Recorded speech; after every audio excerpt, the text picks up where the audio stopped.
Hello dear viewers, dear students, once again a very warm welcome to my YouTube channel जिसका नाम है e learning science. तो एक बार फिर से मैं अपने YouTube चैनल में आपका बहुत बहुत स्वागत करता हूं और जितने भी मेरे नए दोस्त जो भी जिन्होंने मेरे चैनल को किया है उनका बहुत बहुत स्वागत है। और आपसे एक रिक्वेस्ट है, हमेशा मुझे इसी तरह से आप सपोर्ट करते रहें और मेरे चैनल को देखते रहें और मुझे भी मोटिवेशन मिलती है ताकि ज़्यादा से ज़्यादा मैं आपके लिए और मेहनत करूं और आपके लिए अच्छे से अच्छे एजुकेशनल वीडियो लेता रहूं। ठीक है, तो जैसा कि आपको पता ही है, मैं आपको ये शुरू किया हुआ है 8वीं कक्षा के छात्रों के लिए विज्ञान की एक नंबर वाले क्वेश्चंस की सीरीज़। तो इसी कड़ी में पीछे हमने स्टार्ट किया था पहला वीडियो जो हमने चैप्टर 1 से एक नंबर वाले टॉप 34 क्वेश्चंस किए थे। तो आज हम इसी कड़ी में टॉप 25 क्वेश्चंस जो मल्टीपल चॉइस क्वेश्चन है वो है आपके चैप्टर 2 से। चैप्टर 2 है 8वीं कक्षा का साइंस का micro organism friend and enemy, means सूक्ष्म जीव, मित्र एवं शत्रु। राइट, तो डियर स्टूडेंट्स, मेरे वीडियो को ध्यान से देखिएगा और अंत तक बने रहिए मेरे साथ और पूरा देखिएगा, तभी आप सारे क्वेश्चन को समझ पाएंगे और अपने जो 17 दिसंबर 2021 से आने वाले एनुअल एग्जामिनेशन है उसके लिए जो 1 से 25 तक के क्वेश्चन है, पहले 25 क्वेश्चन होंगे वो एक नंबर वाले होंगे, तो उनकी तैयारी अच्छे से कर पाएंगे। चलिए शुरू करते हैं आज का वीडियो, बढ़ते हैं आज के वीडियो के पहले क्वेश्चन की तरफ। तो ये रहा पहला क्वेश्चन आपके सामने। वर्षा ऋतु में नम ब्रेड पर सफेद काले धब्बे होते हैं। ऑप्शन ए शैवाल के कारण, ऑप्शन बी जीवाणु के कारण, ऑप्शन सी वायरस के कारण या ऑप्शन डी कवक के कारण। तो राइट आंसर क्या होगा? जो ब्रेड के ऊपर फफूंद के धब्बे लगते हैं काले काले सफेद सफेद, वो होते हैं आपके ऑप्शन डी कवक के कारण। तो राइट आंसर क्या होगा इसका? कवक। ठीक है, चलिए आगे बढ़ते हैं प्रश्न नंबर 2 की तरफ। ये रहा आपके सामने। प्राय डैश डैश को नंगी आंखों से देखना संभव नहीं होता। किन को नंगी आंखों? नेक्ड आइज के देखना, यानी हम आंखों जो हमारी आंखें नॉर्मल रूप से देखती है उस तरह से हम इन चीज़ों को नहीं देख सकते। वो कौन सी होती हैं? नंबर 1 जीवाणुओं को, नंबर 2 कवकों को, नंबर 3 प्रोटोजोआओं को और नंबर 4 या उपरोक्त सभी को। तो इसका सही आंसर क्या होगा? उपरोक्त सभी, यानी ये जो 3 है आपके ए बी सी, ये सभी क्या है? ये हैं आपके सूक्ष्म जीव। तो सूक्ष्म जीवों को नंगी आंखों से देखना संभव नहीं होता, इसीलिए इसका सही आंसर क्या है? डी उपरोक्त सभी। प्रश्न नंबर 3 ये रहा सामने। डैश डैश विषाणु जनित रोग है। अब विषाणु के द्वारा जो रोग पैदा होता है ये कौन सा है? तो आपके सामने जो ऑप्शन है उसमें से छांटना है आपने। ऑप्शन आपका ए है क्षय रोग, ऑप्शन बी है आपका पोलियो, ऑप्शन सी है आपका अतिसार एंड ऑप्शन डी है आपका खुजली। तो ये जो 4 रोग हैं उनमें से जो विषाणु होता है उसके द्वारा कौन सा रोग पनपता है? तो राइट आंसर क्या होगा इसका? ऑप्शन बी, जो विषाणु है वो आपका पोलियो फैलाता है। ठीक है, चलिए आगे बढ़ते हैं क्वेश्चन नंबर 4 की तरफ। क्वेश्चन नंबर 4 है डैश डैश प्रोटोजोआ जनित रोग है। अब जो प्रोटोजोआ है सूक्ष्म जीव का दूसरा प्रकार है प्रोटोजोआ, उसके कारण कौन सा रोग होता है? तो आपके ऑप्शन है number 1 polio, option B malaria, option C typhoid या ऑप्शन डी सर्दी जुकाम। तो प्रोटोजोआ के कारण कौन सा रोग होता है? Malaria. Option B is the right answer, malaria protozoa जनित रोग है। चलिए प्रश्न नंबर 5 की तरफ बढ़ते हैं। कौन सा जीव एक कोशिकीय है? Which of the organism is a single cellular और यूनिसेलुलर? आपके ऑप्शन कौन कौन से हैं? ऑप्शन ए इज मलेरिया परजीवी, ऑप्शन बी इज कवक, ऑप्शन सी इज शैवाल and option D is sponge. तो out of this 4 option which is unicellular organism? इनमें से कौन सा एक कोशिकीय जीव है? तो राइट आंसर क्या है आपका? ऑप्शन ए मलेरिया परजीवी एक कोशिकीय जीव है। आगे बढ़ते हैं प्रश्न नंबर 6 की तरफ। डैश डैश जीवाणु जनित रोग है। अब जो जीवाणु होते हैं उनके द्वारा जो रोग पनपते हैं उनमें से कौन सा ऐसा रोग है जो इनके द्वारा होता है? ऑप्शन ए है आपका हैजा, ऑप्शन बी रहेगा आपका टीवी, ऑप्शन सी है आपका टाइफाइड और ऑप्शन डी है आपका उपरोक्त सभी।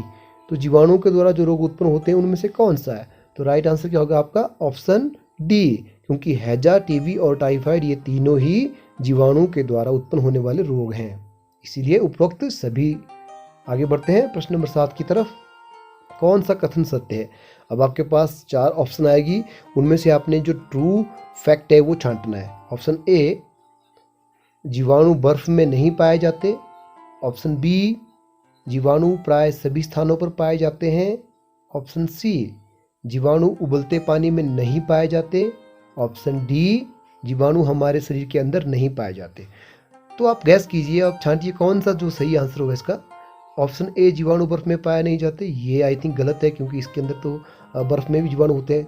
ठीक है। ऑप्शन सी, जीवाणु उबलते पानी में भी नहीं पाए जाते, तो ये भी गलत है, क्योंकि ऑप्शन जो है जीवाणु जो है उबलते पानी में भी रह जाते हैं जीवित कुछ जीवाणु। ऑप्शन डी, जीवाणु हमारे शरीर के अंदर नहीं पाए जाते, ये भी गलत है, क्योंकि हमारे शरीर में बहुत सारे जीवाणु होते हैं। तो राइट आंसर क्या आ गया? ऑप्शन बी, जीवाणु प्राय सभी स्थानों पर पाए जाते हैं। ठीक है, चलिए आगे बढ़े प्रश्न नंबर 8 की तरफ। जीवाणु का उपयोग नहीं होता है, जीवाणु का उपयोग कहाँ नहीं होता है? ऑप्शन ए, दही बनाने में जीवाणु का उपयोग नहीं होता है। ऑप्शन बी, पेस्ट्री तथा ब्रेड बनाने में जीवाणु का उपयोग नहीं होता है। ऑप्शन सी, मृत जीवों के अपघटन में नहीं होता है।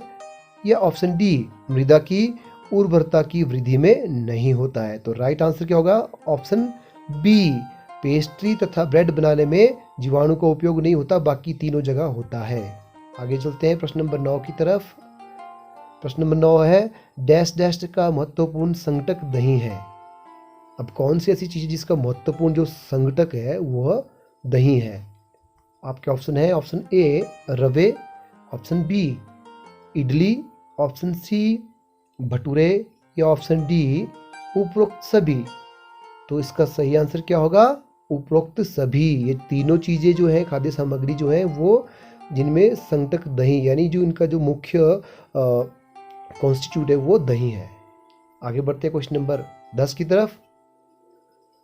गूंथे आटे के फूलने का क्या कारण है? गूंथे, जो आटा गूंथे हम ना, वो फूलता क्यों, उसका क्या कारण है? तो ऑप्शन ए, ऑक्सीजन।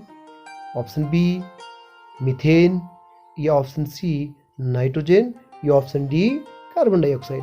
तो जो आटा हम गूंथते हैं रोटी बनाने के लिए, वो फूलता क्यों, उसका क्या कारण होता है?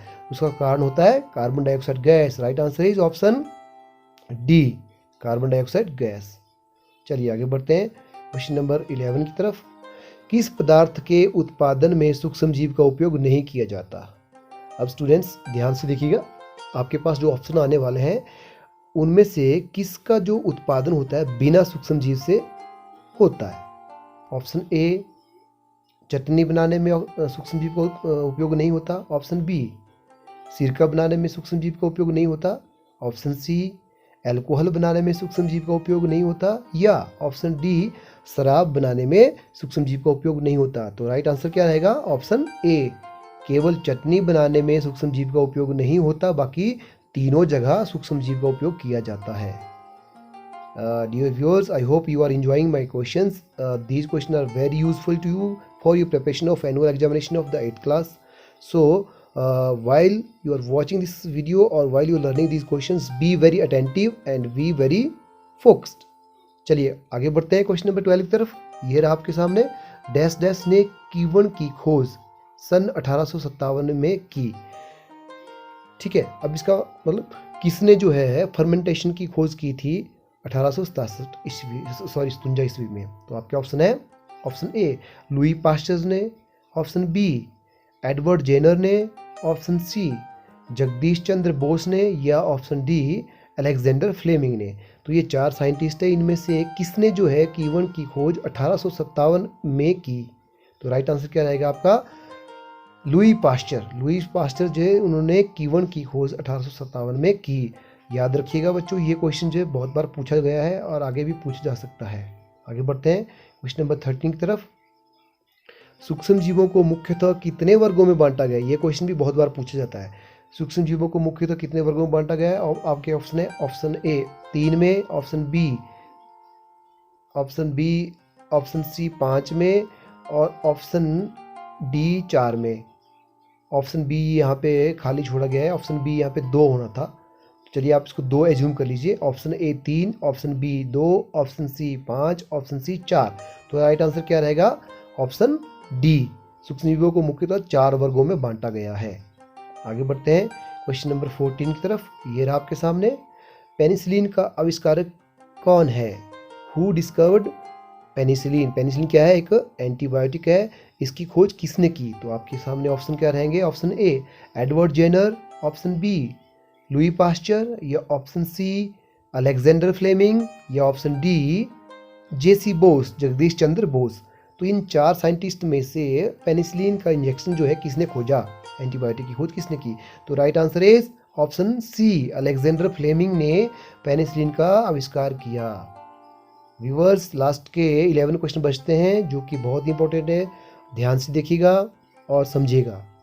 बहुत ही आसान तरीके से मैंने आपको पार्ट 2 सूक्ष्मजीव मित्र एवं शत्रु को एनालाइज करके, समराइज करके, उसके जो टॉप 25 क्वेश्चंस बनते थे एक नंबर वाले, वो आपके सामने इस वीडियो के माध्यम से लाया हूँ।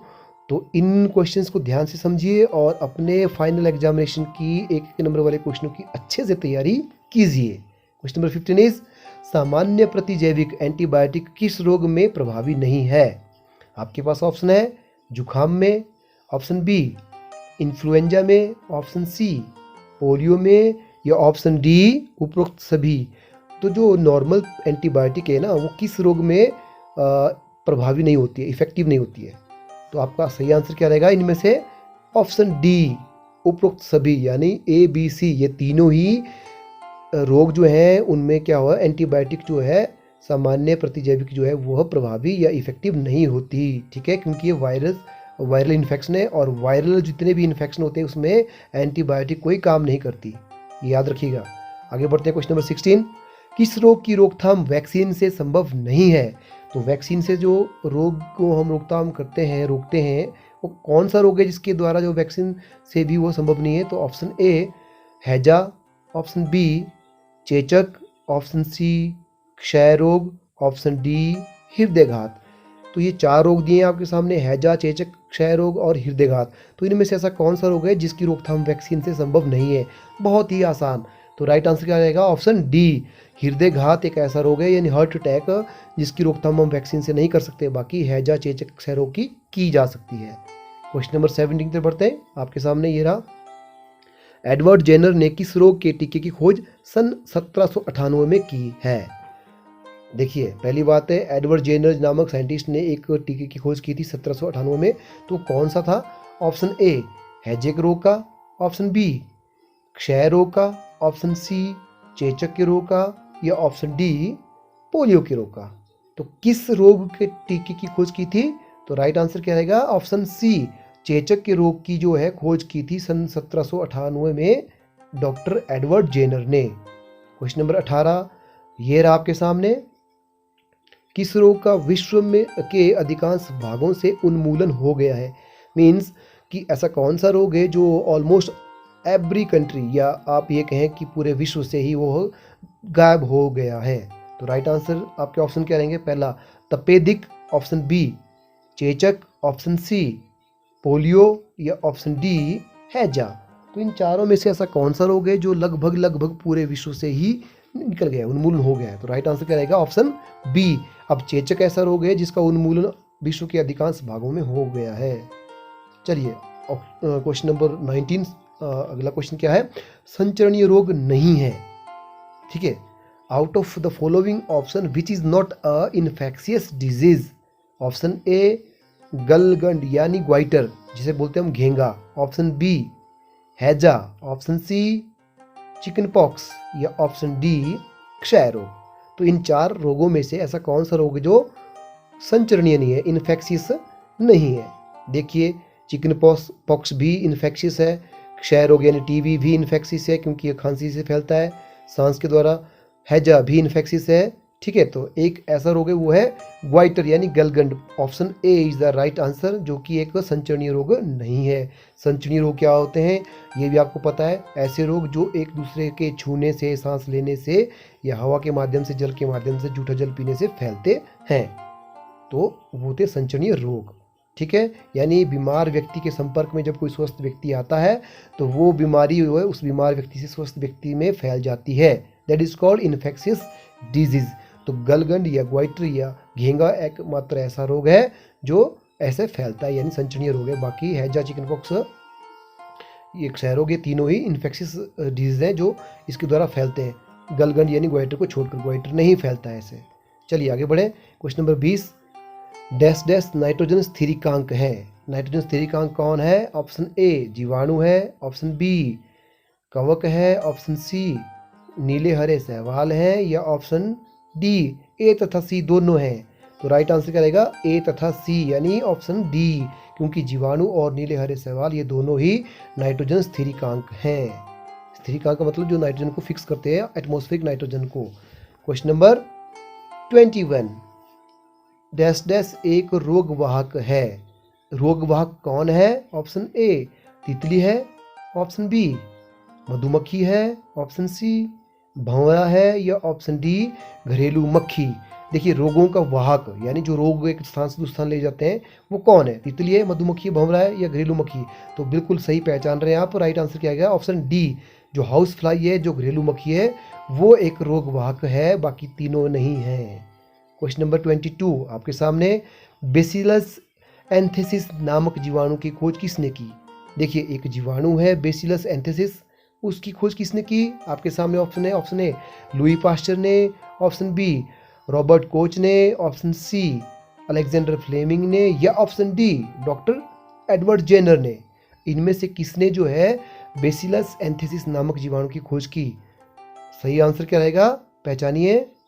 Good, very good, right answer is option B Robert Koch ने। चलिए आगे बढ़े। क्वेश्चन नंबर 23 की तरफ। ये रहा आपके सामने, डैश डैश एक रोगवाहक नहीं है। अब देखिए अगला क्वेश्चन क्या है, इनमें से ऐसा कौन सा जीव है जो रोगों को नहीं ले जाता, रोगवाहक नहीं है? ऑप्शन ए मादा एनोफिलेज मच्छर, option B cockroach, option C घरेलू मक्खी, या ऑप्शन डी मादा एडिस मच्छर। तो इनमें से ऐसा कौन सा है जो रोगवाहक नहीं है? तो right answer is option B cockroach एकमात्र ऐसा जीव है जो रोगवाहक नहीं है, रोगों को नहीं ले जाता, बाकी ये तीनों ले जाते हैं। देखिए, इस क्वेश्चन के संदर्भ में जो ऑप्शन दिए हैं उसमें से तो राइट आंसर कॉकरोच ही है। ठीक है, आगे बढ़ते हैं। क्वेश्चन नंबर 24, टाइफाइड रोग के संचरण का तरीका है। टाइफाइड रोग जो है किस तरीके से संचरित होता है, फैलता है? तो ऑप्शन ए मच्छर के काटने से फैलता है, ऑप्शन बी पत्तों से फैलता है, पत्तों को छूने से, ऑप्शन सी जल के द्वारा फैलता है, या ऑप्शन डी इनमें से कोई नहीं। देखिए, राइट आंसर क्या रहेगा? जल, यानी जो हम पानी होता है, टाइफाइड रोग हमेशा पानी के द्वारा फैलता है, जो हम दूषित पानी पीते हैं उसके द्वारा यह फैलता है। Right answer is option C. आगे बढ़ें, last question of this video, question number 25, दूध को दही में बदलने वाले जीवाणु का नाम है। जो दूध से दही बनाता है उस जीवाणु का नाम क्या है? नंबर 1 माइकोकोकस जीवाणु, ऑप्शन बी लैक्टोबैसिलस जीवाणु, ऑप्शन सी एसिटोबैक्टर जीवाणु, या ऑप्शन डी उपरोक्त सभी। दूध से दही बनती है, आप सबको पता है, तो ऐसा कौन सा जीवाणु है इन तीनों में से या चौथे ऑप्शन में से जो कि इसको बदलता है? तो राइट आंसर क्या रहेगा? ऑप्शन बी लैक्टोबैसिलस जीवाणु ही ऐसा जीवाणु है जो दूध से दही बनाता है। तो व्यूअर्स, ये थे आपके इस चैप्टर के लास्ट के जो 25 क्वेश्चन थे, वेरी वेरी इंपॉर्टेंट, जो मैंने आपको समराइज़ किया था इस चैप्टर के, वो आपके सामने लाया था इस वीडियो के माध्यम से।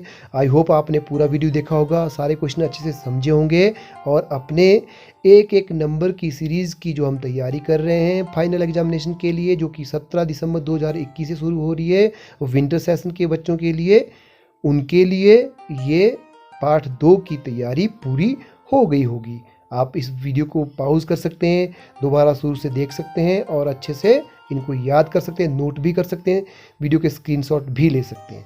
जिस तरह से आपको लगे उस तरह से तैयारी कीजिए। बाकी हाँ, अगर कोई दिक्कत परेशानी आए क्वेश्चन को समझने में या कोई डाउट हो तो ज़रूर मुझे वीडियो में कमेंट बॉक्स में लिखें। I will reply your comment as you post their comment. ठीक है, तो viewers, thank you very much, thank you for watching my video, stay tune till further information. जल्दी मैं आपके लिए चैप्टर 3 जो संश्लेषित रेशे और प्लास्टिक यानी सिंथेटिक फाइबर्स एंड प्लास्टिक वाला चैप्टर है, विज्ञान पाठ 3 कक्षा 8वीं का, उसके भी एक नंबर वाले क्वेश्चन आपके सामने लाने वाला हूँ। तब तक बने रहें मेरे चैनल में। Thank you very much, have a nice day.